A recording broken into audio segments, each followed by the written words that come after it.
Bonjour, ici le pasteur Joël Spinks et bienvenue à l'émission Vie de foi. Aujourd'hui, j'ai le plaisir de recevoir dans les studios pasteur David Thierry qui nous vient de Québec. Bonjour et bienvenue. Bonjour, c'est encore un privilège d'être avec vous ce matin. Gloire à Dieu, je suis vraiment content d'avoir ce temps-là avec vous. Comme ça, on peut parler de l'Esprit qui habite en nous, l'Esprit de Dieu. Oui. Et puis, c'est vraiment merveilleux parce que comme on passe du temps en parlant de ce sujet-là, je crois qu'il y a plusieurs personnes à la maison qui découvrent, en fait, ils sont vraiment un esprit et puis c'est dans leur esprit que Dieu va leur parler. Oui. Donc, on peut devenir sensible à la voix de Dieu Oui. et cette sensibilité-là peut changer notre vie chrétienne totalement. Complètement. Donc, aujourd'hui, j'aimerais ça vous inviter à revenir juste un petit peu, faire un survol des choses qu'on a mentionnées hier Oui. pour les gens qui nous visitent pour la première fois aujourd'hui. Et puis après ça, on va pouvoir poursuivre dans notre étude. Donc c'est ça, ce qu'on a vu, c'est que on a un corps, on est dans un corps, mais en fait on est un esprit. Ultimement, on est un esprit. C'est ça. Dieu nous a créés comme esprit dans un corps avec une âme. Et quand on est physiquement, on sort du ventre de notre mère, eh bien notre corps est vivant, notre âme est vivante, mais notre esprit est mort à cause de nos péchés. Quand on est de nouveau, ce qui se passe, il y a deux choses qui se passent. Dieu ressuscite notre esprit, donc notre esprit devient vivant. C'est ce qui nous permet d'entrer en communion avec Dieu parce que Dieu est esprit. Oui. Et deuxièmement, le Saint-Esprit qui est Dieu vient habiter en nous. Mais il ne vient pas habiter dans nos pensées en termes d'intelligence. Ce n'est pas une connexion intellectuelle. Ce n'est pas non plus une connexion physique, comme si on avait une greffe d'un nouvel organe. Mais c'est une connexion spirituelle. Ça veut dire que c'est mon esprit qui est uni avec le Saint-Esprit. Et c'est dans cette intimité, et si nous nous positionnons dans notre esprit, c'est dans cette intimité que nous pouvons entrer plus en communion avec Dieu. Et en fait, ce qui se passe, c'est que vu que de notre naissance physique à notre nouvelle naissance, qui peut prendre plusieurs années, notre esprit était mort, on a été juste habitué, parce qu'il n'y avait rien d'autre, à vivre dans notre corps et dans notre âme. Et le package, les deux ensemble, c'est ce que la Bible parle de la chair. D'accord ? C'est les deux ensemble, le corps et puis l'âme. Et là, d'un seul coup, notre esprit devient vivant et le Saint-Esprit vient dans notre esprit. Et là, on a besoin d'apprendre à vivre dans l'esprit. C'est vraiment un apprentissage. C'est ça, oui. Parce que naturellement, on aura tendance à retourner dans la chair. On aura tendance à dire, par exemple, j'ai faim, alors je vais devenir agressif parce que j'ai faim. Ou alors j'ai telle pulsion, alors il faut que j'y réponde. Ou alors j'ai telle émotion, ah oui c'est vrai c'est triste, oh, je vais être inquiet ou découragé. Et laisser libre cours à ces choses qui nous influencent. Mais si nous nous positionnons dans l'esprit, eh bien nous allons être influencés uniquement par le Saint-Esprit, qui lui est immuable, ne change pas. On a vu que la paix et la joie se trouvent dans le lieu où il habite. Et il y a un verset dans 2 Timothée chapitre 1er, verset 1er, qui dit...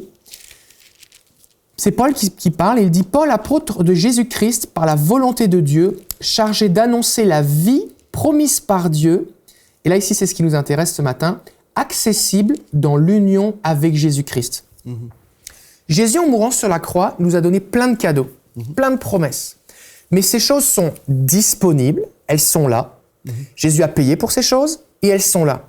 Mais on y a accès dans l'union avec Christ. C'est un peu comme si vous avez votre frigo qui est rempli, les courses ont été faites, vous avez à manger, vous avez de la viande, des légumes, mais vous avez besoin d'ouvrir la porte du frigo pour vous servir.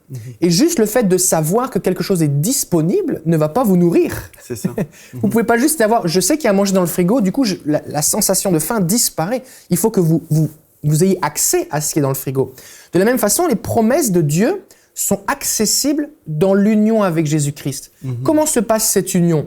Moi, je suis marié, j'ai une alliance, mais c'est pas parce que je mets un signe extérieur ou une croix autour de mon cou que je suis dans l'alliance avec Jésus-Christ ou dans son union. C'est pas parce que physiquement je vais dans un bâtiment, que ce soit une église ou mon lieu de prière. C'est dans l'union spirituelle avec Jésus-Christ. Et des fois, les chrétiens ont eu, à cause de différentes craintes, ont eu peur de vivre cette union spirituelle. Des fois, les gens vont dire « oui, mais c'est mystique, attention, c'est mystique ». Mais le sens littéral du mot mystique, c'est croire que c'est possible d'avoir une relation d'esprit à esprit, ce qui est pleinement biblique. Oui. Le Saint-Esprit est Dieu, il vient habiter en nous, et c'est en esprit qu'on l'adore. Donc, la vie chrétienne, au sens pur du terme, devrait être mystique. Pas au sens déconnecté de la réalité, pas au sens ésotérique du terme, mais au sens spirituel, d'esprit à esprit. C'est ça. Donc, des fois, les gens, Eh bien, quand je parle de cette dimension de vivre dans l'esprit, ou plonger dans l'esprit, ou descendre dans son esprit, puisque notre esprit se situe plus au niveau de nos entrailles, les gens vont dire, oui, mais attention, dans le yoga, c'est ce que les gens font. Ou dans le nouvel âge, les gens disent, la force est en toi. C'est Star Wars, c'est ça, hein, c'est la force est en toi. Le diable va toujours imiter des choses qui sont vraies. Exactement. Et le but de ça, c'est premièrement pour tromper les gens, et deuxièmement pour faire peur aux gens. Oui, c'est ça. Parce que s'il les trompe, il va leur donner quelque chose de frelaté, une contrefaçon. Et s'il leur fait peur, il va priver les chrétiens à cause de la peur ou du discrédit, il va priver des bonnes choses de Dieu. C'est ça, oui. Et en fait, j'ai à cœur de lire un texte dans Romains 12, verset 2, un texte que nous connaissons très bien, mais juste en rapport avec la distinction, si on parle, nous sommes un esprit, nous habitons un corps, nous possédons une âme. Oui. Notre âme, comme on l'a vu hier, c'est notre pensée, notre volonté et nos émotions. Et on comprend quand on devient un enfant de Dieu, notre esprit est sauvé. Nous sommes sauvés, nous sommes parfaits dans l'esprit, dans notre corps, malheureusement, nous sommes toujours imparfaits. Oui, toujours, on ne change pas de visage. Hein? Non. Et dans notre âme, des fois, les gens disent « Ah, mon âme a été sauvée ». C'est vrai et c'est pas vrai. Parce qu'en fait, dans notre âme, oui, nous sommes sauvés. Nous allons au ciel. Si nous mourons, nous allons au ciel. Mais en même temps, on comprend que le salut ou la sanctification est un processus. Tout à fait. Donc, dans mon âme, dans ma pensée, c'est pas parce que je viens de donner ma vie au Seigneur Jésus qu'un seul coup, toutes mes pensées sont différentes. Oui. Si je viens juste d'accepter le Seigneur, bien là, dans mes pensées, j'ai encore des choses qui doivent être changées. Dans ma volonté aussi. Je dois apprendre et je dois découvrir dans la parole de Dieu la volonté de Dieu. Tu dois apprendre à obéir. Oui, absolument. Ce qui est bon, agréable et parfait. Mais peut-être, je suis enfant de Dieu, j'ai habitué de fumer, admettons. Là, j'apprends, OK, peut-être cette chose-là est mauvaise pour moi et là, je vais mettre ça de côté. Oui. Ma pensée, ma volonté et mes émotions. Il y a des gens aussi qui sont sauvés, nés de nouveau, mais dans leurs émotions, ils sont toujours meurtris. Oui. Donc, ils ont peut-être un esprit de rejet sur leur vie et puis on leur donne un compliment et puis ils sont blessés par un compliment. Donc, il y a des choses que Dieu a besoin de guérir, transformer. Et le texte que je voulais lire dans Romains 12 au verset 2, il est écrit « Ne vous conformez pas au siècle présent, mais soyez transformés par le renouvellement de l'intelligence afin que vous discerniez quelle est la volonté de Dieu, ce qui est bon, agréable et parfait. » Donc, c'est important pour nous de faire la différence entre qui nous sommes vraiment. Nous sommes une créature en 3 dimensions. Comme nous parlons aujourd'hui, si on veut vraiment vivre à partir de notre esprit, on doit comprendre, comme vous venez d'expliquer, ça se passe pas dans la tête, mais notre tête, qui est reliée à notre âme, donc nos pensées doivent changer. Même notre perception des choses spirituelles, mentalement, doivent changer. Parce que plusieurs chrétiens vivent ici, et quand on entend parler des choses de l'esprit, moi, je l'ai vécu dans ma vie, j'ai partagé parfois des témoignages où Dieu m'a parlé. Je me souviens, une fois, j'étais dans une église, j'étais jeune, j'avais peut-être 18 ans, et Dieu m'avait parlé d'une façon très, très claire dans ma vie. J'étais tellement béni et en feu. Je racontais à une sœur dans le portique de l'église, je lui disais, le Seigneur m'a parlé de telle façon, et cette chose-là a été confirmée à 2-3 reprises, et elle me regardait en souriant, et après, sa réplique a été, « Tu crois que Dieu parle encore aujourd'hui? » Mais j'étais comme... mais sidéré, mais c'est quoi cette affaire? J'ai raconté tout ça à quelqu'un de totalement incrédule. Quelqu'un qui ne croyait même pas que Dieu pouvait nous parler aujourd'hui. Donc, si nous sommes dans notre tête et nous vivons la vie chrétienne d'une façon intellectuelle, les choses qu'on voit aujourd'hui là, sont impossibles. On ne pourra pas vivre dans notre esprit si on a peur, si on a tellement de blocages. C'est pour ça qu'on a besoin de s'humilier et de dire, OK, Seigneur, les choses que Pasteur David est en train d'enseigner aujourd'hui, est-ce que je vais me laisser transformer dans mon âme pour être capable de recevoir cette connaissance spirituelle qui va m'emmener vraiment à vivre une expérience plus proche avec le Seigneur? Parce que moi, je suis convaincu que Dieu n'a pas prévu que les enfants de Dieu seraient comme des gens dans la religion. On peut connaître beaucoup de choses. On peut connaître beaucoup de choses sur Dieu. Même les gens qui viennent frapper à nos portes, qui sont dans la religion, connaissent des choses sur Dieu, connaissent beaucoup de passages de la Bible, parfois même mieux que certains chrétiens. Et pourtant, ces gens-là ne sont pas connectés avec Dieu et ne réalisent même pas qu'ils sont un esprit. Donc, pour les personnes à la maison aujourd'hui qui diraient, OK, je commence à comprendre, je suis vraiment un esprit, mais j'aimerais ça connecter, là. Pasteur David, est-ce que vous pouvez dire, premièrement, à quelqu'un qui est là, qui dit « Moi, j'ai soif, je veux vraiment connecter avec l'Esprit de Dieu qui est en moi. Qu'est-ce que je dois faire? » Parce que dans notre dernière émission, on a pris quelques secondes, très rapidement, et aujourd'hui, je crois qu'on doit revenir sur cette chose-là. Je vais vous donner une image. Imaginez que votre vie, votre être est comme une maison.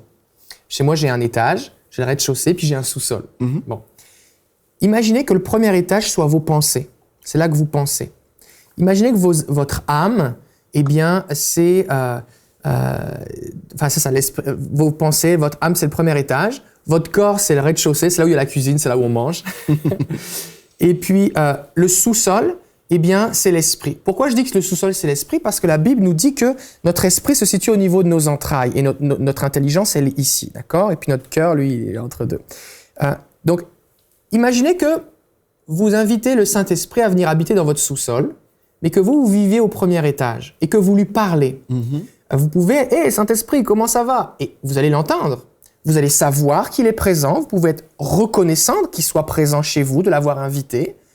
Mais si vous voulez vraiment jouir de cette communion de sa présence, il va falloir descendre l'escalier jusqu'au sous-sol et vous tenir là où il est. Et c'est pas lui qui va monter.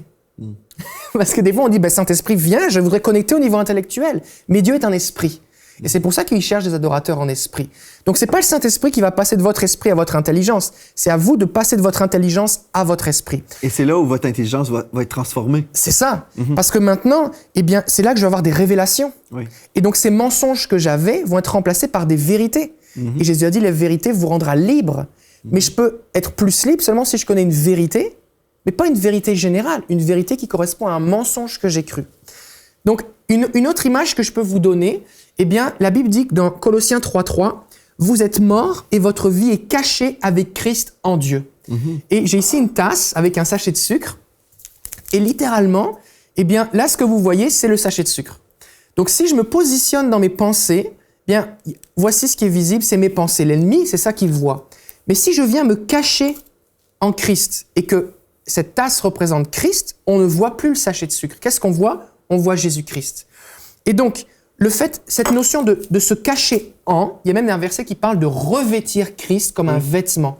C'est vraiment cette dimension d'être enveloppé, d'être à l'intérieur, d'être caché à l'intérieur ou plongé dedans. Ça fait que toute cette dimension nous aide à saisir eh bien, cette notion spirituelle. Donc, une chose que vous pouvez faire, eh bien, c'est de vous entraîner à descendre à l'intérieur de vous et dans votre esprit. Et vous pouvez le faire simplement en utilisant des paroles bibliques. Et peut-être on pourrait le faire maintenant, après ça, je voudrais vous donner des témoignages. C'est que vous pouvez dire quelque chose comme « Seigneur, je viens maintenant dans l'esprit ». Parce que la Bible dit que je dois être dans l'esprit. Fait que vous pouvez le déclarer. Vous pouvez dire quelque chose comme « Seigneur, je viens me cacher en toi ». Seigneur, je viens me réfugier en toi. Seigneur, je plonge dans l'esprit. Seigneur, je viens dans les profondeurs de ta présence. Je viens communier en toi. Je viens dans l'union avec toi. Et ce que vous faites simplement, c'est que vous vous concentrez en lui. Alors, on va le faire maintenant. Seigneur, on est avec toi maintenant. Et notre intelligence ne peut saisir ces choses. Notre intelligence nous amène comme à la porte d'entrée, mais c'est notre esprit qui continue par la suite. Alors, Seigneur, je parle maintenant à chaque esprit, de chaque personne qui nous écoute maintenant. Et ensemble, parce que nous sommes unis en Christ, nous plongeons maintenant dans les profondeurs de ta présence. Simplement, concentrez-vous sur Dieu en vous. Lâchez prise sur vos pensées et concentrez-vous sur la présence de Dieu.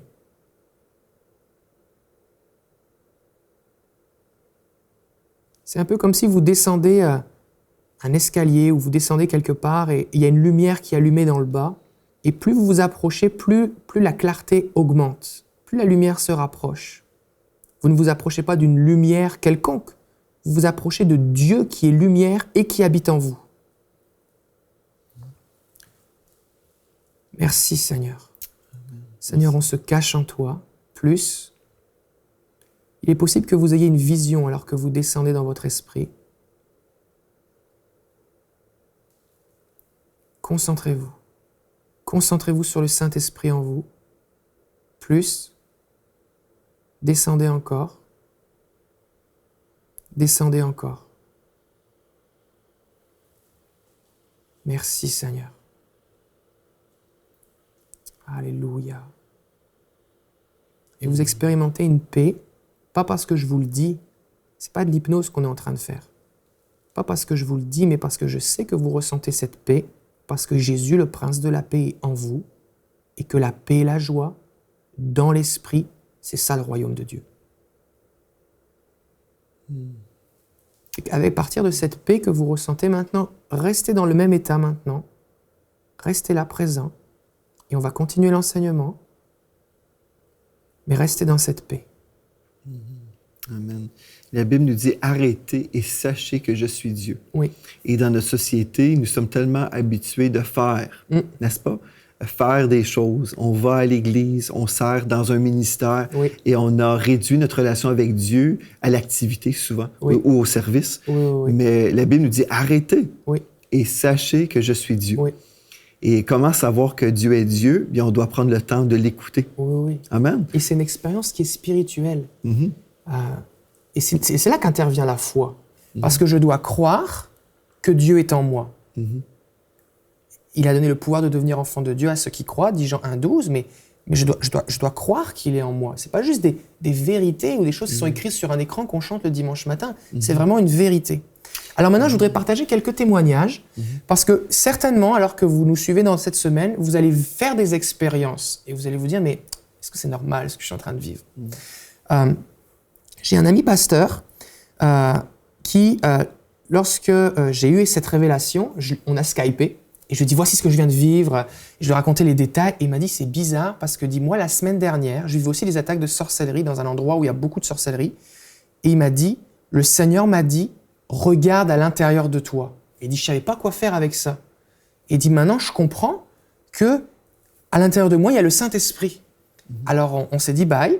Et puis, il m'a réécrit. Il m'a dit, écoute, j'ai prié et j'ai décidé de regarder à l'intérieur de moi, de descendre à l'intérieur de moi, comme tu me l'as dit. Et là, j'ai vu, comme un terrain qui était comme craquelé, comme une terre desséchée. Et j'ai entendu la voix de Dieu dans mon esprit qui me disait, appelle les sources d'eau vive. Alors j'ai fait cette prière, j'ai appelé les sources d'eau vive et j'ai vu des sources d'eau qui jaillissaient. Et le Seigneur m'a dit, maintenant bois. Et ensuite le Seigneur m'a dit, fais jaillir ces sources vers l'extérieur. Et en fait, ce que mon frère a vécu, c'est que dans le psaume 87, verset 7, il est dit, ceux qui chantent et ceux qui dansent s'écrient, toutes mes sources sont en toi. Donc c'est une chose de savoir qu'il y a une source en soi, mais encore faut-il aller y boire. C'est comme le frigo dont je parlais tout à l'heure. Je peux savoir que c'est disponible, mais c'est accessible dans l'union avec Christ, dans l'esprit. C'est ça. Il y a plusieurs chrétiens qui sont là toujours. « Seigneur, fais quelque chose. » Mais Dieu a déjà fait quelque chose. Dieu a déjà fait quelque chose et nous avons déjà le Saint-Esprit en nous. Et je crois qu'il y a plusieurs chrétiens qui ont même peur. Ils ont même peur de se donner comme accès dans le monde de l'esprit. Il y a plusieurs chrétiens comme ça. Est-ce que je peux même ouvrir mon cœur et même être vulnérable? Parce que quand je me suis ouvert dans le passé, peut-être, vous avez une relation, vous avez été blessé. Est-ce que je peux faire confiance au Père Céleste? Est-ce que je peux vraiment faire confiance au Saint-Esprit? Mais si vous êtes un enfant de Dieu, le Saint-Esprit est déjà là. Il est déjà là. Puis, il ne fera jamais de tort à ses enfants. Donc, on peut certainement dire, Seigneur, oui, je veux connecter avec toi, je veux vivre ta présence. Et je veux pas vivre dans ma tête, je veux vivre spirituellement. Et c'est là où, quand on ouvre vraiment cette porte, c'est par notre volonté. On va dire, oui, Seigneur, je t'ouvre cette porte. Je sais que tu es déjà là, mais je veux t'inviter officiellement. Là. Prends toute la place. Et puis, c'est là où on peut entrer dans une autre dimension, dans l'esprit, quand on prie, par exemple. C'est ça. Vous savez, des fois, les gens ont du mal à prier. Ils disent, moi, je prie 10 minutes après, je trouve ça difficile. Et c'est correct. Ben, c'est pas correct, mais dans le sens, c'est normal. Parce que si on travaille toujours avec l'intellect, après un certain moment, on s'épuise. Mais quand on rentre dans cette dimension surnaturelle, on peut commencer avec 10 minutes, peut-être. Mais après un certain moment, quand l'Esprit de Dieu est, dans notre esprit, mais après, on ressent la présence de Dieu partout. Après, qui prend chaque pièce de notre maison. Là, après, on devient comme... On perd la notion du temps. On peut passer des heures dans la prière. Et là, en fait, on passe des heures et on peut sembler comme si on perd des heures. Non, mais au contraire, on gagne du temps. Parce que là, dans le monde de l'esprit, Dieu travaille dans l'invisible et on vit des percées là, dans nos vies. Moi, je l'ai vécu à maintes reprises, mais on doit prendre le temps et s'arrêter. Arrêtez et sachez que je suis Dieu. Oui. Et des fois, il y a des gens qui disent « Ah, mais comment faire? Je me mets à genoux et puis je prie 10 minutes. » Mais je pense, des fois, on est religieux dans notre approche. Des fois, on pense qu'on doit être à genoux, par Ou exemple. qu'on doit dire des paroles. Mais on n'a même pas besoin de parler. Non. Par exemple, je peux très bien... Par exemple, avec ma femme, on a une communion, elle est ma femme. Mais c'est une chose de savoir que je me souviens qu'elle est ma femme, et c'est une chose de prendre un temps avec elle. Je peux très bien m'asseoir à côté de ma femme, lui tenir la main, et juste profiter d'un temps avec elle, Juste sans sa même présence, parler. Juste sa présence. Et vous pouvez aussi vivre ça avec le Seigneur. Parce qu'il faut penser que le Saint-Esprit est une personne, c'est pas une force, un fluide ou un nuage. C'est vraiment une personne. Il a une personnalité, une volonté, il nous parle, une volonté. Et donc, toute cette dimension de mourir à soi-même, de renoncer en fait à juste vouloir dire contrôlé par notre pensée. Je vais vous partager un témoignage maintenant sur ce sujet. Alors que j'étais tout excité de cette découverte, j'en parlais à tous mes amis pasteurs que je rencontrais. Et puis, j'ai une amie, femme de pasteur, qui... puis là, je dis ça parce que c'était avec qui je parlais, d'accord, mais on n'a pas besoin d'être pasteur pour vivre dans l'esprit, je veux juste clarifier ça. Et elle a écouté donc ma série d'enseignements sur notre site internet d'église, qui est plus complète que ce qu'on est en train de partager maintenant.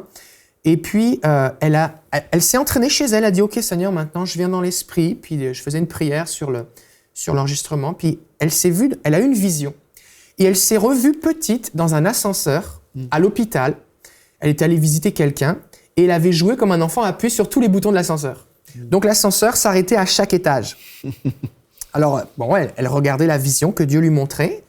Et puis à un moment, elle se rend compte que l'ascenseur descend, et le dernier étage, c'est la morgue, comme souvent dans les hôpitaux.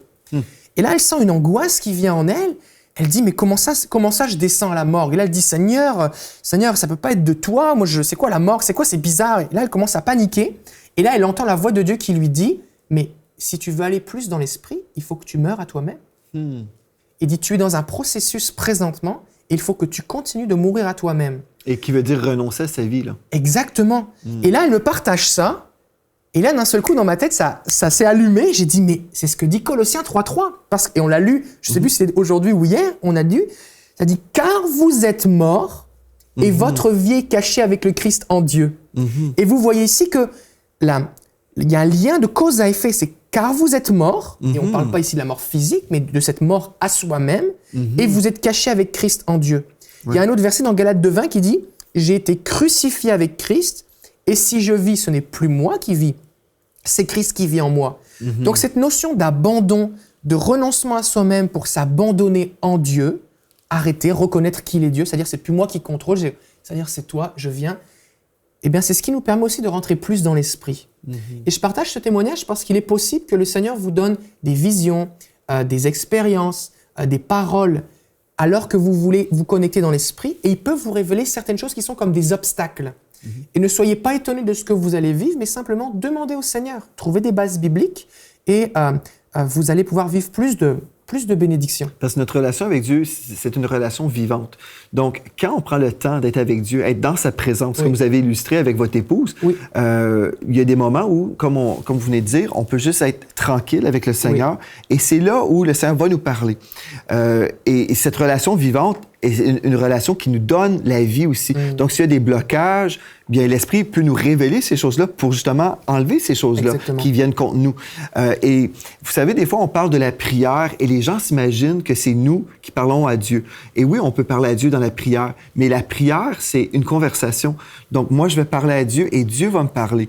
Mais Dieu va me parler de toutes sortes de façons. Et si je parle constamment et je fais une liste d'épicerie, je prends pas le temps d'écouter. Mais si je parle et puis je dois prendre le temps et écouter ce que Dieu dit. Donc, je suis là en train de prier. Peut-être, moi, habituellement, je vais prier en langue pendant un certain moment. Je vais prier et là, je vais prendre le temps pour recevoir de Dieu. Et c'est là où Dieu va me donner des visions.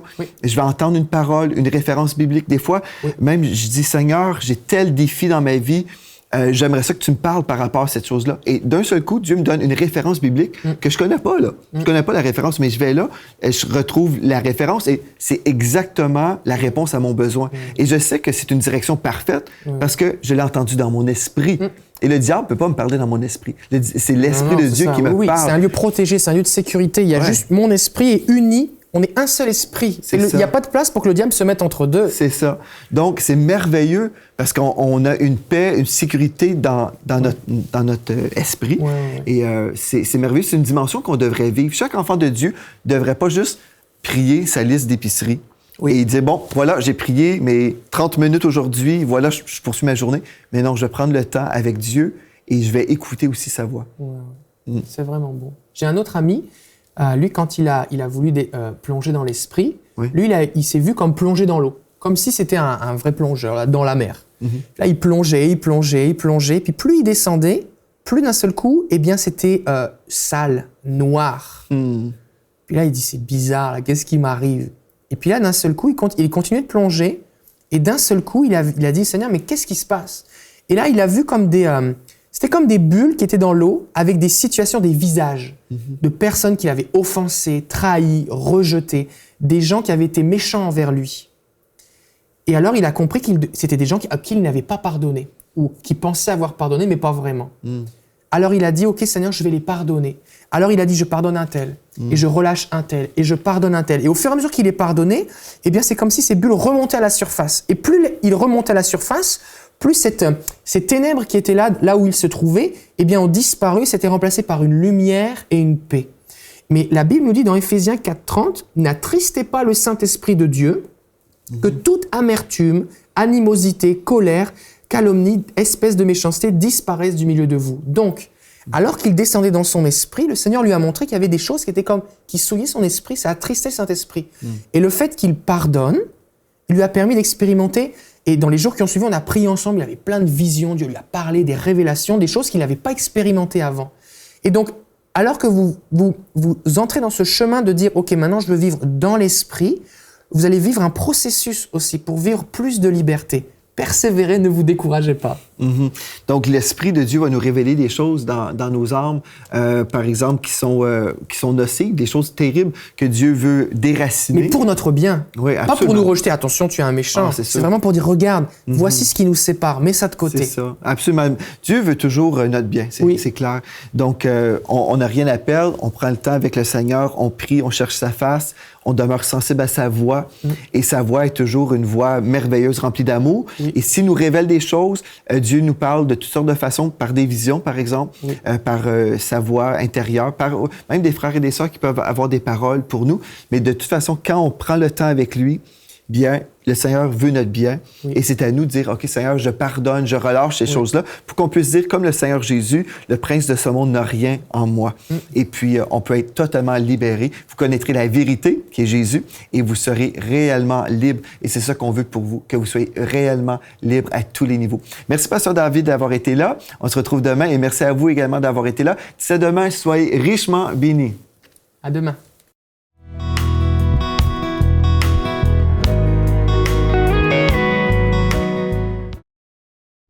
Cette émission est rendue possible grâce au précieux soutien des partenaires d'Enseigne-moi Canal International. Retrouvez tous nos programmes sur enseigne-moi.com.